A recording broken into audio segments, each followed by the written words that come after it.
जय श्री सच्चिदानंद भक्तों। जब से हमने अनहद नाद की वीडियो चैनल पर अपलोड की है तब से काफ़ी कमेंट आ चुके हैं कि हमें इस तरह की आवाज़ सुनाई देती है, क्या ये परमात्मा की आवाज़ है और इसका क्या मतलब होता है। तो आज की वीडियो में हम आपके सभी प्रश्नों के उत्तर देंगे। सबसे पहला प्रश्न तो यही है कि अनहद नाद जो सुनाई देता है वो कितनी आवाज़ें होती हैं और किस तरह की आवाज़ होती हैं और उन आवाज़ों के सुनने से आपको क्या क्या मिलेगा। एक एक करके सभी प्रश्नों का उत्तर देते हैं। सबसे पहले हम बात करते हैं कि अनहद नाद आखिर है क्या। तो भक्तों, अगर आपने अनहद नाद की वीडियो नहीं देखी है तो दो वीडियो चैनल पर मैंने अपलोड किया, उनका डिस्क्रिप्शन में मैं लिंक दे दूंगी, इन वीडियोज़ को ज़रूर देखना। अनहद नाद ही परमात्मा के मिलन का साधन है। जब ये प्रकट हो जाता है तो आत्मा परमात्मा का रस प्राप्त करती है। इसको सुनने के लिए आपको निरंतरता से नाम जप करना पड़ता है या फिर ध्यान करना पड़ता है, तो ये अनहद नाद प्रकट हो जाता है। और शुरुआत में इसको सुनने के लिए कान बंद करके इसको सुना जाता है, बाद में तो फिर ये अपने आप ही सुनाई दे जाता है। इसके निरंतर अभ्यास से आपके सब पाप मैल ताप सब दूर हो जाते हैं, वो भी जन्म जन्मांतरों के, और आपको आनंद और सुख की प्राप्ति होकर आप ब्रह्म को प्राप्त कर लेते हो। अब बात करते हैं कि कितने प्रकार की आवाज़ें होती हैं। तो अनहद नाद की 10 प्रकार की धुनें होती हैं। वो 10 प्रकार की धुन आपको सुनाई देंगी। और ये ज़रूरी नहीं है, बहुत ही ये एक बड़ा प्रश्न है, आपको कोई नहीं बताएगा। ये ज़रूरी नहीं है कि सबको 10 की 10 सुने।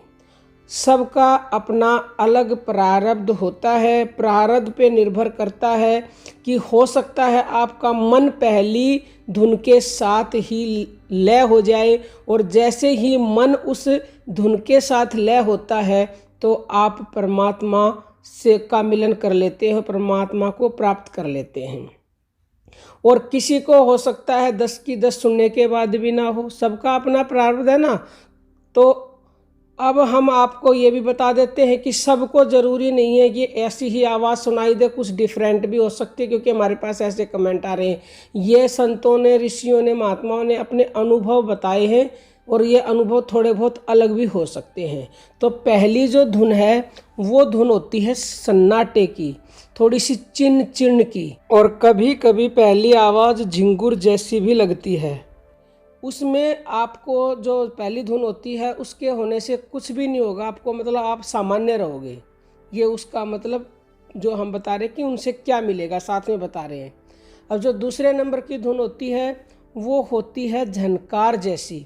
तो जब झनकार की धुन आपको सुनाई देने लग जाती है तो हो सकता है आपकी बॉडी में कहीं पर थोड़ा बहुत आपको दर्द हो जाए, लेकिन घबराने की ज़रूरत नहीं है, ये नॉर्मल होता है। ये दर्द इसलिए होता है कहीं आपके कोई रुकावट है, कोई नसों में ब्लॉकेज है, कुछ और कोई प्रॉब्लम थी, तो उस ऊर्जा को अनहद नाद खोल देता है, और वो खुलती है तो वो थोड़ा बहुत दर्द होता है। आप निरंतरता से अपनी साधना रखें, घबराएं नहीं, थोड़े दिन में अपने आप ही ठीक हो जाएगा। तीसरे नंबर की जो धुन है वो है घंटे की। जब घंटे की आवाज़ आप निरंतरता से सुनते हो तो कभी कभी आपके मन में बेचैनी होने लगती है, ऐसा लगेगा कि मेरा मन कहीं नहीं लग रहा, लेकिन घबराना नहीं है, ये थोड़े से दिन के बाद ही अपने आप ठीक हो जाएगा। चौथे नंबर की जो है वो है शंखनाद की आवाज़। जब शंख की आवाज़ आपको सुनाई देने लगती है तो आपके सिर में दर्द हो सकता है या कहीं और भी शरीर में दर्द हो सकता है, लेकिन ये भी नॉर्मल है, इससे घबराना नहीं है।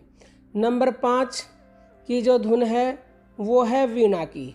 जब वीणा आपको सुनाई देने लगती है तो समझ लीजिए आप आनंद की तरफ आगे बढ़ रहे हैं, आपको अनंत आनंद मिलने वाला है, आप हर चीज़ में संतुष्टि महसूस करते हो, यानी कि जो भी आपकी लाइफ में आपको मिला है उसमें ही आपको संतुष्टि होने लगती है, और ये बहुत ही शुभ संकेत है।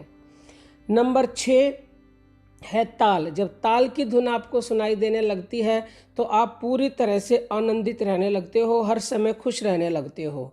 नंबर 7 है वंशी। जब आपको वंशी की आवाज़ सुनाई देने लगती है तो आपको ज्ञान होने लगता है। बगैर शास्त्र पढ़े ही, बगैर कुछ करे ही आपको संपूर्ण ज्ञान होने लग जाता है अपने आप ही। नंबर 8 है मृदंग। जब मृदंग की धुन सुनाई देती है तो आपको पूर्व आभास होने लगता है। जैसे कहीं कोई जाता है तो कोई बड़ा बुजुर्ग या जो भी आध्यात्मिक क्षेत्र से जुड़े हुए हैं वो आपको कह देते हैं आज वहाँ मत जाओ, मेरे को ऐसा आभास हो रहा है कि वहाँ जाने से मतलब अच्छा भी हो सकता है, बुरा भी, कुछ भी हो सकता है वो तो, लेकिन वो कई बार मना करते कि कल चले जाना, कई बार कहते कल की बजाय आज ही चले जाओ। तो वो अपने पूर्वाभास से ऐसा बताते हैं। 9वें नंबर पे है भेरी। जब भेरी की धुन आपको सुनाई देने लगेगी तो आपको संपूर्ण भविष्य आगे का दिखने लग जाता है, चाहे आपका खुद का है चाहे किसी और का है। और 10वां शब्द जो प्रकट होता है ना, वैसे तो ये शास्त्रों में बताया नहीं गया, फिर भी इसको मेघा नाम से जाना जाता है। जब आप ये 9 प्रकार की धुनें सुन लोगे तो वो 10वां जो शब्द होता है वो अपने आप प्रकट होता है, उसी शब्द को ब्रह्म कहा जाता है।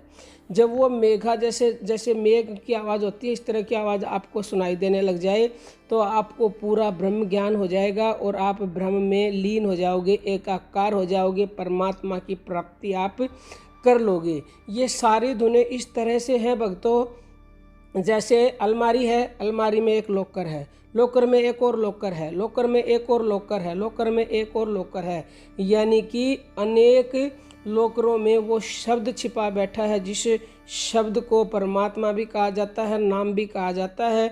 जिस दिन आप इन सारी धुनों से गुजर जाएंगे अभ्यास के बाद, तो उस दिन आप उस ब्रह्म में एकाकार हो जाओगे और आप सब कुछ पालोगे। और इसी नाद को सुन करके योगी ब्रह्मानंद को प्राप्त होते हैं, ऐसे हमारे शास्त्रों में लिखा हुआ है। आपने आज इस पूरे तत्व को अच्छी तरह से समझ लिया है कि अनहद नाद क्या होता है, कितनी धुनें होती हैं। और इस अगर किसी को फिर भी कोई प्रश्न है तो कमेंट बॉक्स में कमेंट करना, हम आपका उत्तर देंगे और इसके ऊपर आगे भी वीडियो बनाएंगे। और किसी ज़रूरतमंद अध्यात्म से जुड़े उनके पास भी इस वीडियो को शेयर करें ताकि वो भगवान प्राप्ति की अपनी सीढ़ी को आगे बढ़ा सकें। जय श्री सच्चिदानंद भक्तों।